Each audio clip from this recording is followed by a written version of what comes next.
Mock draft week keeps on rolling. We got picks 19 through 24 next on Locked On NBA Draft with no ceilings.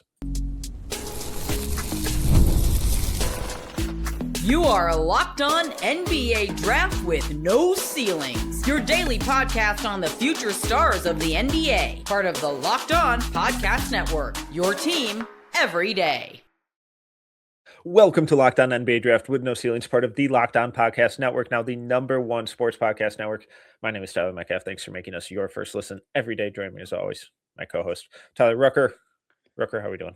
Metcalf doing fantastic. Another opportunity to talk basketball, mock drafts. Who doesn't like mock draft week? Everybody are talking about it. It's insane too, because every pick that's been made has been absolutely perfect. So everyone's happy about it. They all make sense. No one's reaching.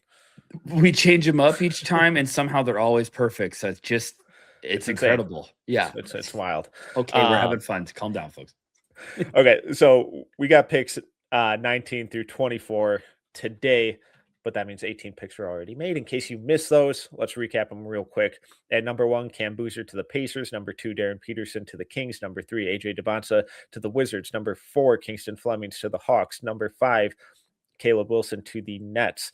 Number 6, Keaton Wagler to the Jazz. Number 7, Michael Brown to the Hornets. Number 8, Darius Acuff to the Mavs. Number 9, Jalen Quains to the Bucks. Number 10, Amari Allen to the Grizzlies. 11, Morez Johnson to the Thunder. 12, Braylon Mullins to the Bulls. 13, Koa Pete to the Spurs. 14, Bennett Sturts to the Trailblazers. 15, Thomas Hauck to the Heat. 16, Yaxel Lendenberg to the Warriors. 17, Nate Ament to the Thunder. 18, Daimara to the Hawks. Any burning thoughts that you have to get off your chest with any of those previous selections? No, you know what is a lot of those picks. Me and you had that run from 7 to 12, and those picks were just perfect. It's insane how well those have aged. Look, I think we had a little fun. We talked about it during those picks of like, hey, we have a little fun with each mock now because we're like, hey, what could be another door that we're not fully entertaining right now, that like we're trying to educate fans on, like this is where a name could pop up. This could be another candidate when we're moving forward.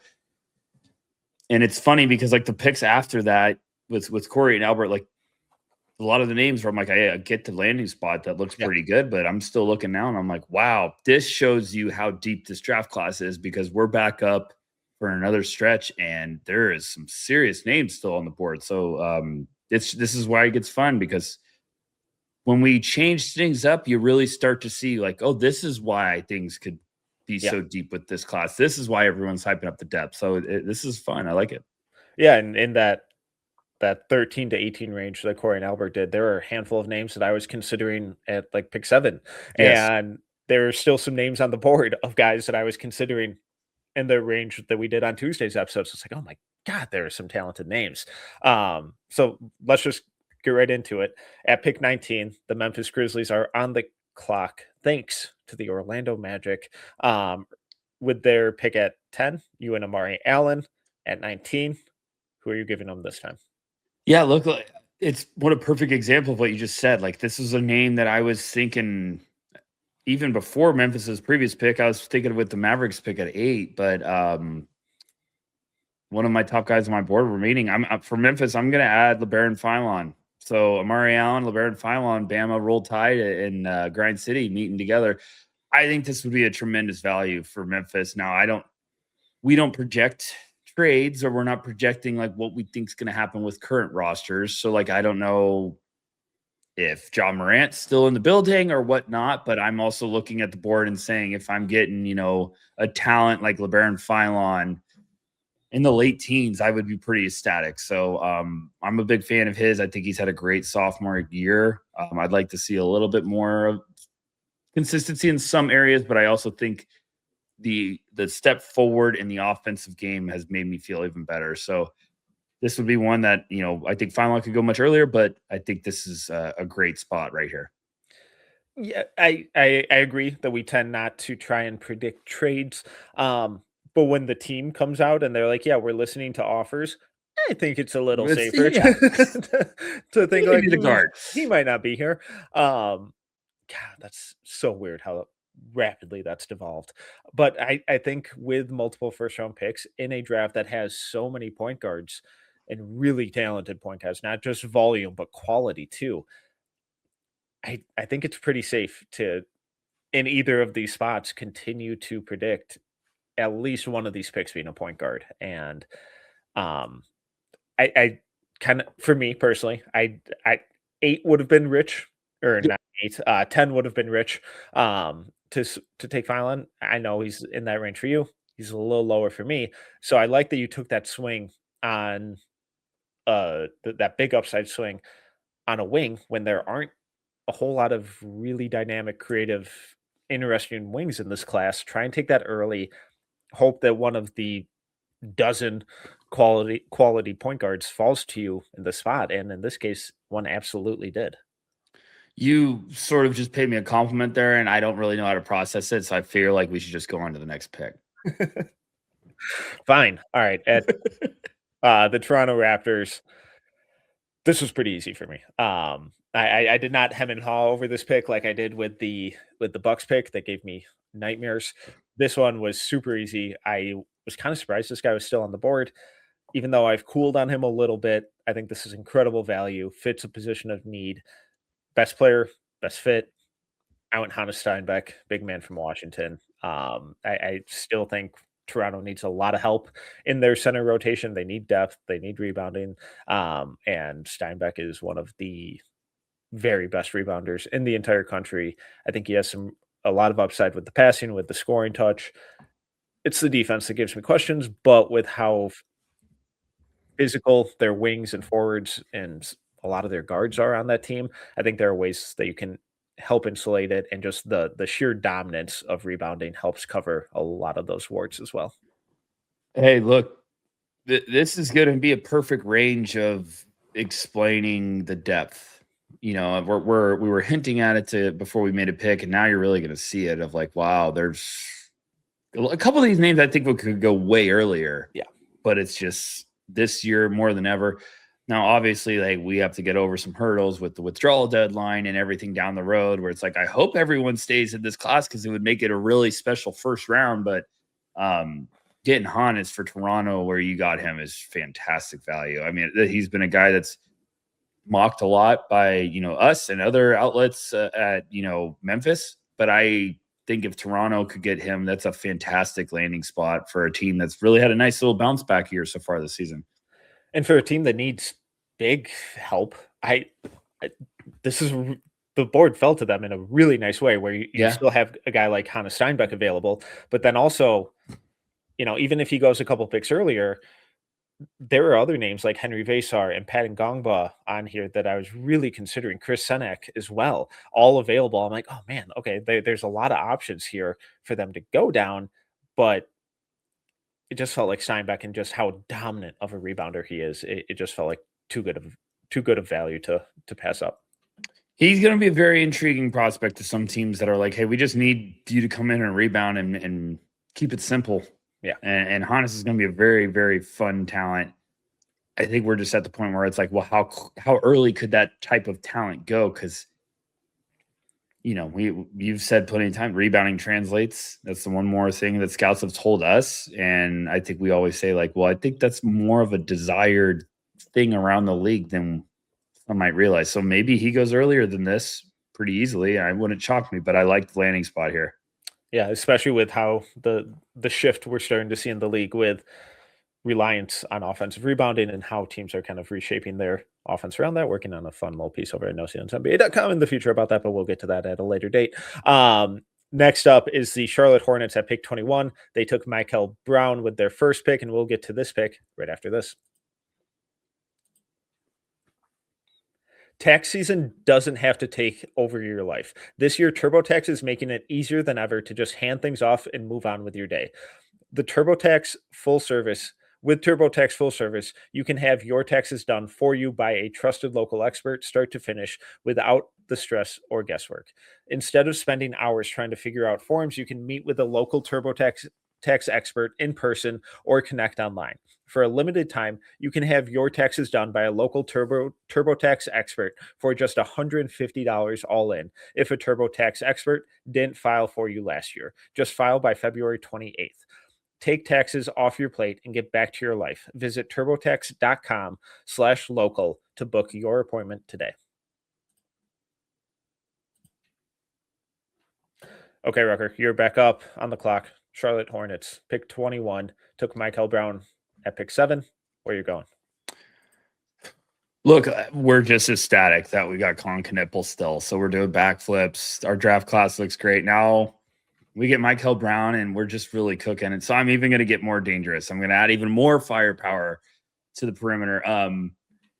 Metcalf, I'm going to get this might be a little bit of a wild card, but I'm going to get someone that I think deserves to be in the conversation even higher than this. I'm going to add Cameron Carr of Baylor. Wow. Okay. The year keeps going on, and guess what? Cameron Carr's numbers keep steadily staying really impressive. He's averaging 20.5 points per game on 43% from deep. And he's got five rebounds and 2.2 assists and 1.5 blocks to go with it. You asked me a question on the No Ceilings pod the other day. Or I guess I asked you and you said, how high could Cameron Carr get? And you're like late teens. And I was like, I think you're right. Maybe he could get up there. Maybe he could get in that right outside that lottery. So 6'5" guard with athleticism and crazy wingspan. If you're adding that and Michael Brown to Charlotte, I think that's a heck of another draft. So it's a little different, but I like that fit. Did you have any concerns about positional overlap with the guys currently on the team, or like look at front court depth bolster that at all, or you just good rolling with Kalkbrenner and Diabate for now? I have some questions, but look, I get to a point where I'm like, hey, I'm Charlotte. You get Michael Brown, and then I was like, okay, what are the bigs I like? One name I really consider was Vesar there. I thought about Pat Ngongba. Then after you get past that, I was like, well, what's the next big that could really get in the conversation there? I don't know if Sanak would still be in that conversation or not. But then the biggest point is like I would be going with my board. And I think Cameron Carr would be another interesting recipe of being like, okay, you can bring him along slowly because he's got to fill out his frame, but the talent's fantastic. You get some depth behind Knippel. Liam McNeely, I think next year will take a nice step forward. Brandon Miller. Like I think you just keep building these floor spacing guys that can open things up. So look, I'm adding some firepower on the perimeter that also makes probably life a little bit easier for Brandon Miller and Colin Knippel to weave through traffic and get to their spots. So I think the big situation would need to be resolved, but I also think at that point I'd probably be either looking to try to go up for like Hannes. Gosh, I got to figure that out. Hannes, or I would probably just be like, let's trust the board, get another really solid player that we love, and we'll figure that out later. Don't draft for need too much.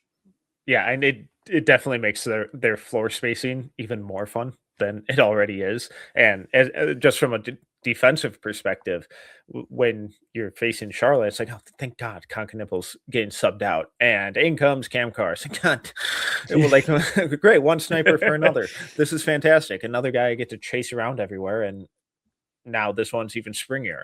We're replacing strength with explosiveness, or just having both on the court at the same time and having to defend out to 30 feet. It'd be fun, especially from a league pass standpoint, at a minimum.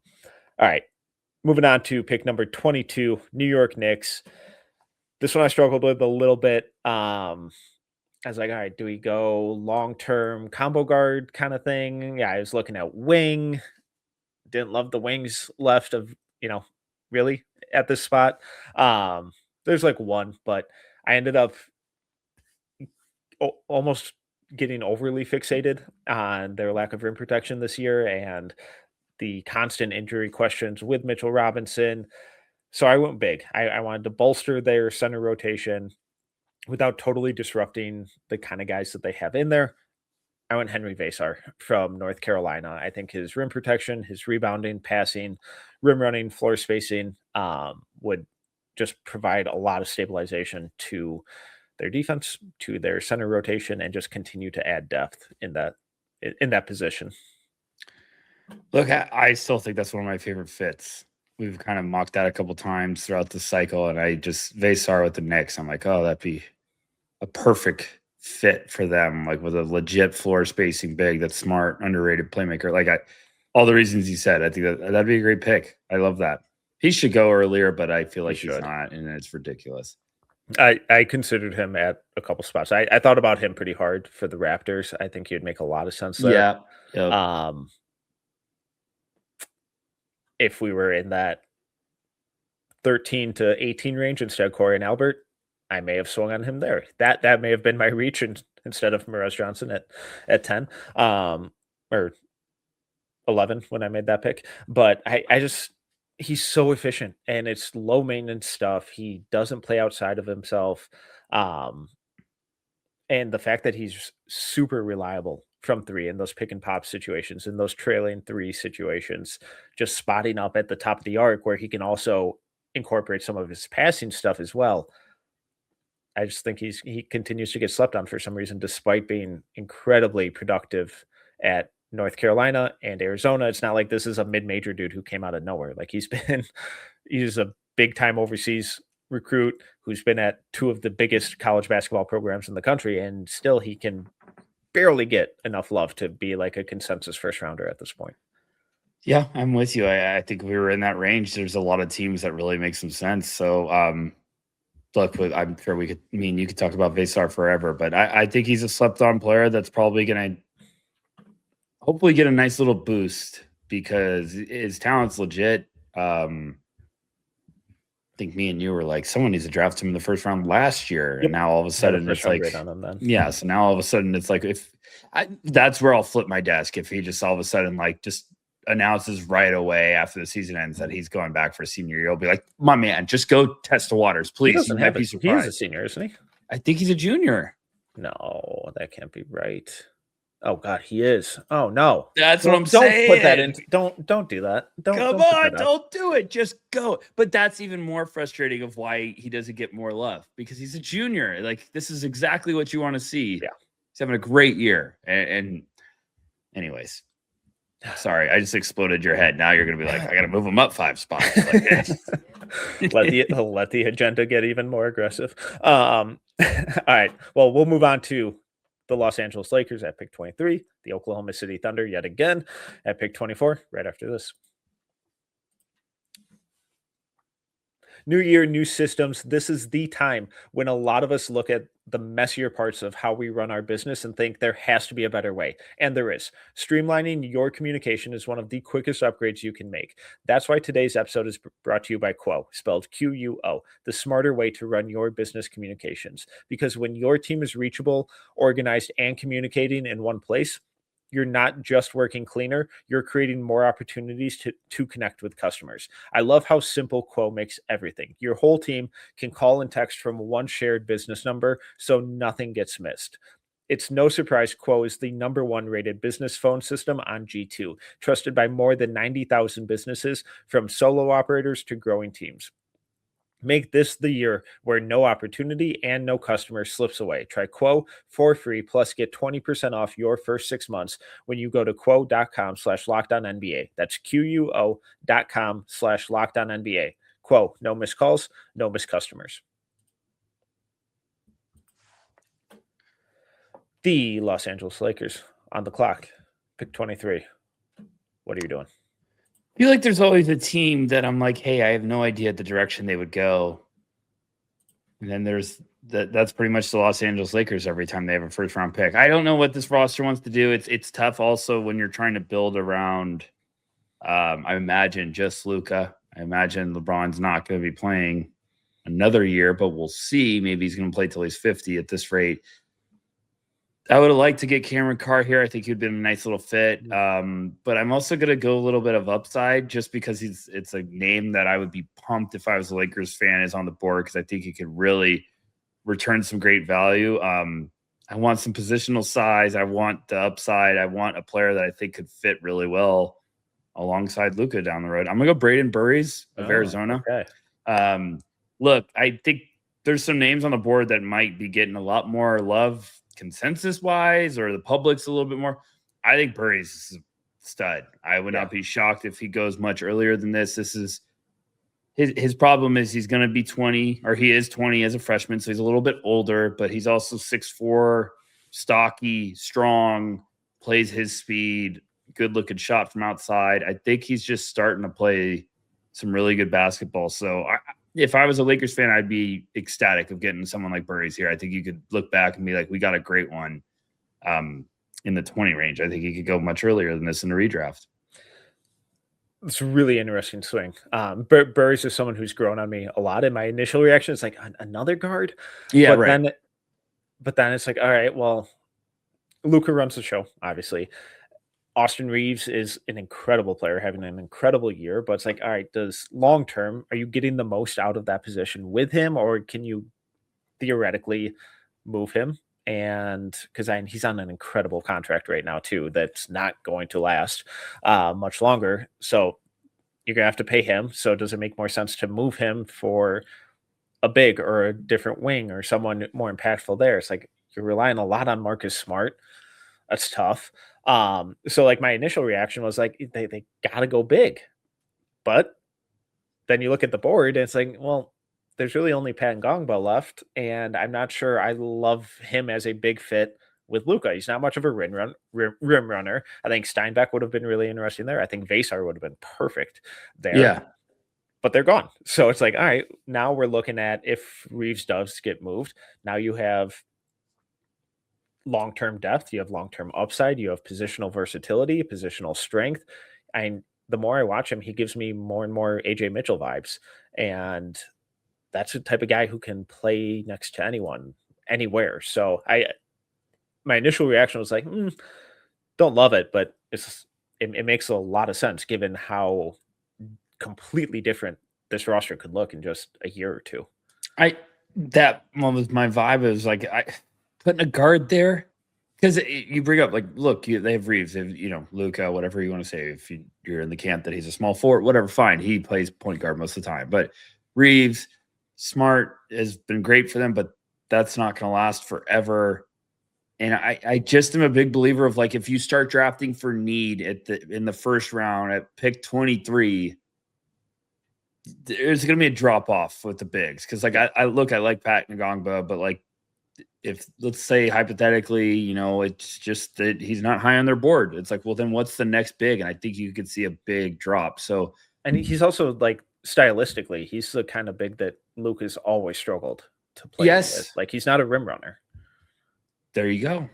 So, because then you're getting into the guys in the second round like JT Toppin, which you're not picking him at 23 right now. Respect to JT because I love him, but Kareem Lopez is a forward. I don't think they're going to invest in that because it's like, well, they want to win sooner rather than later. So like, I just think Burry's would be a smart pick that you could be like, hey, these teams need depth. Like we're finding out, build depth, get some guys that you could be versatile with and move around. I think Burry's could play a little bit of off ball. We've seen this year with Jaden Bradley, and he can play on the ball. So it's weird, but I also like trust your board, and that's what I'm doing with this pick. All right. Well, at pick 24, to round this out, the Oklahoma City Thunder back on the clock for the third time in the first round. At 11, we went Merez Johnson, which was just an incredible pick. I wonder what genius made that one. At 17, they went Nate Ament. Albert made that pick. Really like that upside swing. Ton of value there. I have questions about Ament, but at that spot for that team, love it. At 24, I'm, again, just kind of swinging with a guy that I've cooled on recently. But I think stylistically, theoretically, he could kind of sort of fits what they look for. I'm going Neo Avdilas from Virginia Tech. Wing. It's been a rocky season. He had that incredible first game against Providence. It's cooled off a lot. The shot's still been pretty good. The playmaking flashes have been good. The rim pressure has been really troubling. The lack of free throw attempts has been troubling. But I thought all of that looked a lot better in the SMU game that they unfortunately lost. He was still a little too uninvolved for my liking. But I think in this range, when you're title favorites yet again after winning it last year, probably going to be title favorites next year too. You don't have to rush it, and you can teach him the intricacies of NBA basketball and what they expect from him and how to grow his game and figure out those ways to maximize his talents. And if he really hits, it's going to be insane value in a year or two. If he doesn't, no harm, no foul. Look, the best version of Neo is around, 16 or 17 with 5 and 5 alongside it, and almost mid 30s to high 30s from deep. At 6'9", that's a very dangerous weapon, regardless of the rest of the tools. He's cooled off in a big way right now. He's struggling a little bit. This has been Neo. Yeah. Though this has been Neo. Don't be surprised if all of a sudden he has a 5-game stretch where like he's on fire, and then he freezes off again. The consistency has always been his thing. For a team like the Thunder, perfect, because you could throw one of these late first round picks if he's there. You throw one and you're like, if it hits, even as a spot minute guy in your rotation, if he hits at 6'9", that's a dangerous thing to have alongside that team. So I love the swing, Metcalf. I really do.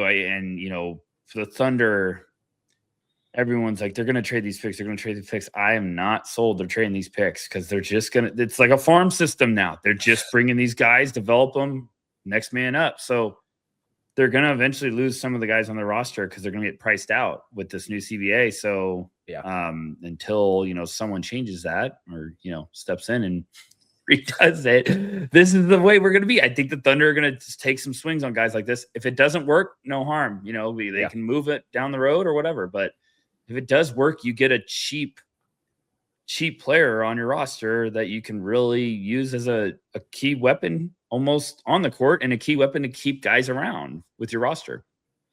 Yeah, it's just the intrigue and the potential of it, especially in the spot where they don't really need anything. They don't have to make this pick even. They could move it. They could just do a draft and stash or something. It's like, all right, if we're just swinging, trying to buy a lottery ticket, this felt like the best one for that. Who also kind of fits into a lot of what they do stylistically. But we're going to end it there. Corey and Albert will be back on Friday to wrap this up with picks 25 through 30. We'll be back on Monday. Until then, he is Tyler Rucker. You can follow him at Tyler_Rucker. I'm Tyler Metcalf. You can follow me at TMetcalf11. Thank you for listening to Locked On NBA Draft with No Ceilings and making us your first listen every day.